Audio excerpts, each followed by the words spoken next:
Mamaku penderita stroke, ya. Sebagai anak, jujur, aku pernah ngerasa bingung, frustasi, bahkan panik ketika melihat perubahan-perubahan yang terjadi pada mama. Padahal aku seorang dokter, ya.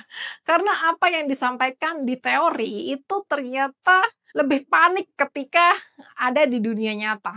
Dan di sana aku sadar bahwa kalau aku aja bingung ngadepin mama, gimana dengan keluarga lain yang nggak punya latar belakang medis. Nah, karena itu terakhir aku bikin video tentang stroke tahun 2022. Sekarang aku bikin video lagi ya tentang stroke dan aku ingin membagikan banyak hal-hal penting yang jarang disampaikan oleh dokter pada setiap penyintas stroke dan keluarganya. Bukan cuma dari teori, tapi juga dari pengalaman bertahun-tahun mendampingi mama yang terkena stroke. Halo, kenalin aku Emma, seorang dokter yang siap menjaga kesehatanmu secara holistik. Yuk, kita mulai dari yang pertama, yaitu perubahan identitas dan peran sosial. Setelah stroke, baik stroke pertama dan stroke kedua, mama bukan hanya mengalami kelumpuhan tubuh, tapi juga kehilangan jati diri. Dulu mama sangat aktif, mandiri, dan sangat-sangat memegang peran penting dalam rumah. Tapi setelah stroke semua itu berubah. Yang awalnya semua rumah ini dihandle oleh mama, urusan rumah, semua isi rumah lengkap gitu ya. Tapi setelah mama lumpuh, semua benar-benar hilang. Sebagai dokter, aku tahu kalau stroke bisa menyebabkan kerusakan otak. Tapi sebagai anak, aku menyaksikan gimana mama merasa kehilangan makna dan fungsi dalam hidupnya. Jadi mama sering banget ngomong bahwa mama ini apa cuman bisa rebahan aja, nunggu dibantuin orang. Mama udah bukan siapa-siapa, mending mama langsung dipanggil Tuhan aja. Ini sering sekali diucapkan ketika ia lelah berjuang menghadapi stroke-nya. Dan ternyata ini sangat umum terjadi pada pasien stroke. Ini disebut krisis identitas pasca stroke. Jadi ketika seseorang tidak bisa menjalankan peran sosialnya seperti dulu, entah sebagai ibu rumah tangga, pekerja, atau kepala keluarga, maka rasa percaya diri dan harga dirinya bisa runtuh. Jadi sebagai keluarga kita perlu paham bahwa pemulihan bukan cuma soal bisa jalan lagi, atau bisa bicara lagi, bisa naik motor lagi, tapi juga soal bagaimana seseorang bisa mendapatkan kepercayaan dirinya lagi. Disinilah peran keluarga, dukungan sosial, dan kalau perlu, bantuan profesional itu sangat penting untuk meningkatkan identitas dan rasa percaya diri mereka. Karena setiap orang punya timeline kesembuhan stroke yang berbeda-beda. Ada yang 3 bulan sembuh, 6 bulan sembuh, ada yang bahkan sampai 20 tahun dia baru bisa berproses dan pulih dari stroke. Jadi, selama menunggu timeline ini, penderita harus punya rasa percaya diri bahwa dia bisa pulih dari stroke. Aku sadar bahwa 80% penonton videoku ternyata nggak nge-subscribe channel ini. Boleh nggak ya, kalau kalian merasa video ini bermanfaat, tolong subscribe channelnya dong. Subscribe kan gratis ya. Tujuannya untuk memberi aku semangat bikin konten yang bermanfaat buat kalian semua. Boleh ya? Makasih banyak. Yang kedua adalah gangguan tidur. Setelah stroke, mama sering mengeluh nggak bisa tidur nyenyak. Kadang tidur cuma 2 jam lalu terbangun lagi dan nggak bisa tidur lagi. Kadang juga bisa mengantuk sepanjang siang. Jadi menurut jurnal stroke, sekitar 36% penyintas stroke mengalami insomnia 3 bulan setelah kejadian. Dalam fase kronis atau 6 bulan ke atas, itu 66% mengalami gangguan nafas saat tidur seperti sleep apnea dan 25% diantaranya dalam kategori berat. Jadi sleep apnea ini adalah kondisi di mana nafas terhenti sementara saat tidur atau bahkan mendengkur, suka ngorok, terbangun mendadak, atau terlihat kelelahan terus-menerus walaupun tidur lama. Dan ini terjadi pada mamaku ya. Kita selalu ngomong, mungkin mama kebanyakan lihat TikTok makanya nggak bisa tidur. Kebanyakan nonton HP karena nggak beraktivitas, jadi mengalami gangguan tidur.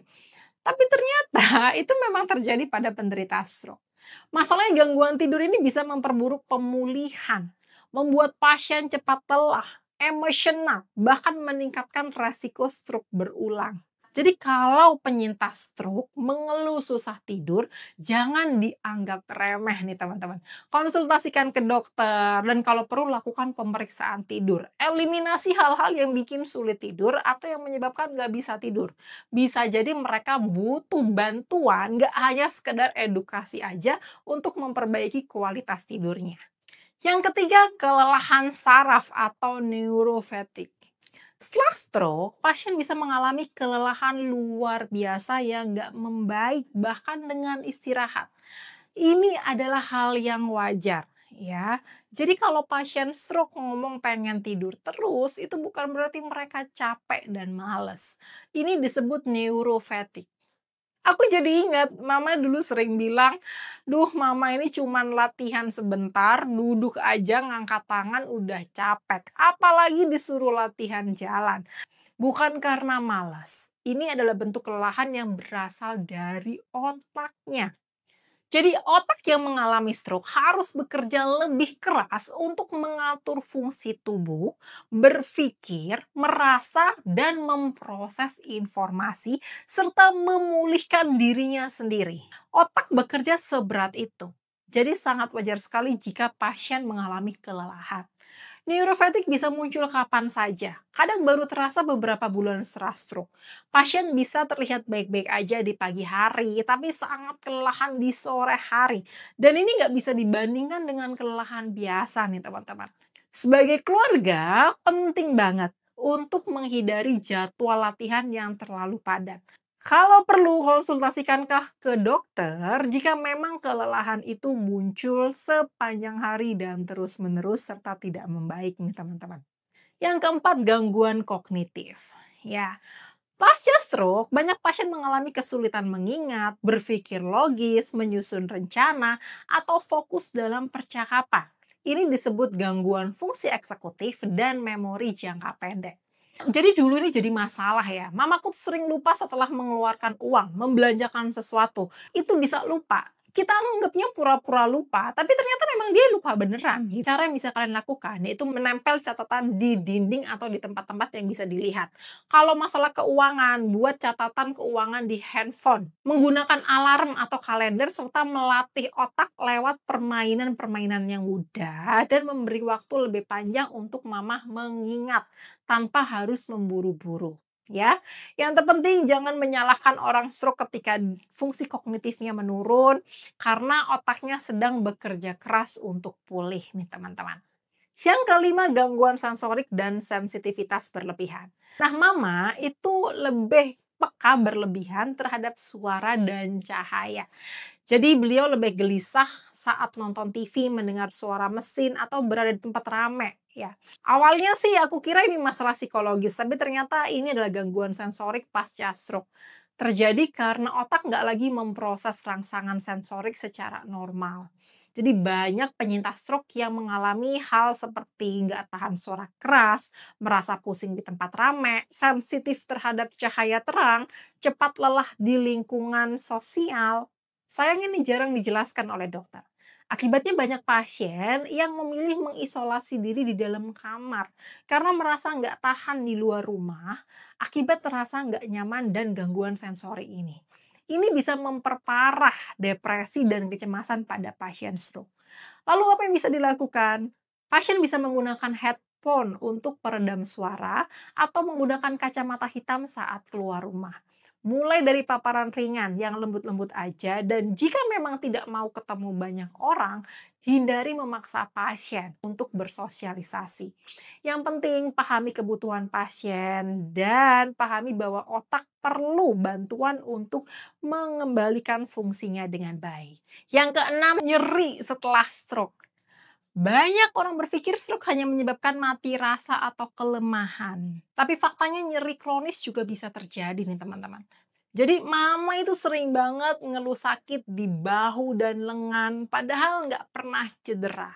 Setelah diperiksa ternyata ini adalah gabungan dari frozen shoulder dan nyeri neurologi sentral akibat kerusakan di otaknya. Jadi jenis-jenis nyeri pasca stroke ini bisa meliputi nyeri muskuloskeletal, seperti radang sendi atau ketegangan di otot karena nggak bergerak lama, nyeri bahu, nyeri sentral, dan neuropati, atau rasa kesemutan dan perih di area tangan dan kaki.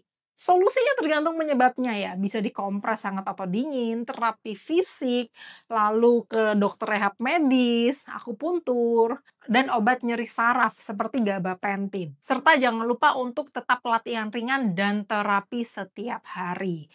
Jangan pernah menganggap nyeri sebagai hal sepele atau biasa. Nyeri yang nggak bisa diatasi ini bisa mengganggu tidur, memperburuk suasana hati, dan memperlambat kesembuhan stroke. Yang kedelapan, perubahan emosi dan ketidakstabilan mental. Salah satu hal yang cukup sulit bagi aku adalah melihat perubahan emosi dan suasana hati dari mama, ya. Jadi terutama setelah stroke kedua ini, mama yang dulunya ceria, ya, penyayang, ini tiba-tiba bisa marah kapan aja karena hal-hal kecil yang seharusnya nggak perlu dibesar-besarkan, tapi bisa meledak satu rumah. Kadang menangis tanpa sebab, kadang tertawa tanpa sebab, dan itu bagi orang yang nggak paham, itu dianggapnya kenapa sih kok terlalu sensitif? Tapi ternyata itu bukan karena mamaku terlalu sensitif, atau manja, atau hiperaksional gitu ya. Tapi ternyata memang ada gangguan terhadap sistem pengatur emosi di otaknya. Beberapa kondisi umum pasca stroke bisa mengalami depresi. Sekitar 30% penyintas stroke mengalami depresi pasca stroke. Kecemasan atau panik, ketidakstabilan emosi, serta perubahan kepribadian. Ini disebut pseudobulbar effect. Kalau kalian penasaran tentang bagaimana mengatasi ketidakstabilan emosi ini, aku akan bikin next di video berikutnya. Tulis di kolom komentar ya. Jangan menyalahkan pasien ataupun menganggap dia lebay, karena emosi penderita stroke bukan sesuatu yang bisa mereka kontrol sepenuhnya. Yang kesembilan, perubahan fungsi kandung kemih dan buang air besar. Setelah stroke kedua, mama sering kesulitan menahan pipis. Kadang belum sampai kamar mandi sudah keburu basah dan ngompol. Kadang BAB-nya juga seperti nggak bisa keluar sama sekali meskipun kepengen BAB. Masalahnya mama awalnya nggak mau cerita. Baru cerita setelah dia bolak-balik ngompol atau bahkan setelah beli obat pencahar berkali-kali, ya. Sampai dia lemes dan nggak bisa bangkit dari tempat tidur. Aku nggak kepengen ada pasien lagi yang seperti ini ya. Kalian tahu masalah fungsi kandung kemih dan buang air besar pada penderita stroke ini adalah masalah yang sangat umum banget. Karena bisa diakibatkan oleh beberapa hal.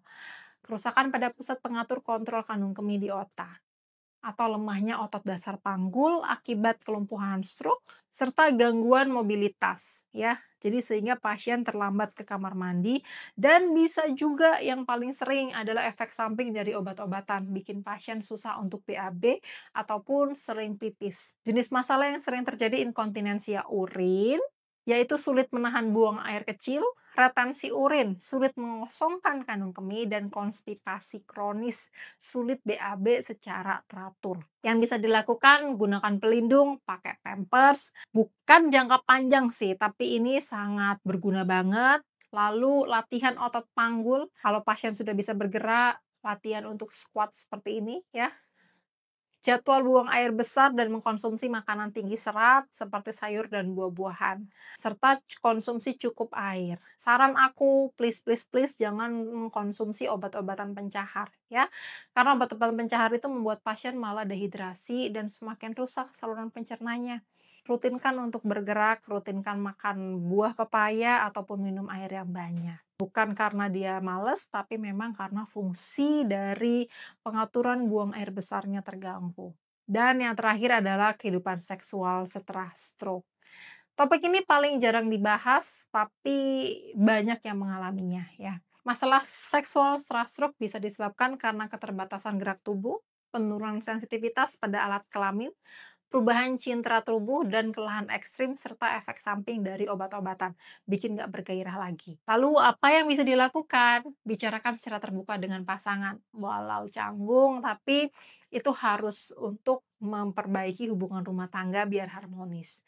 Coba posisi baru dengan kelumpuhan tubuh, fokus pada keintiman dalam berhubungan, serta konsultasikan ke dokter ataupun ke terapi seksual jika memang sudah sangat mengganggu. Terima kasih kalau nonton video ini sampai akhir, dan semoga kamu tetap semangat ya untuk pulih maupun mendampingi pasien shock. Dadah!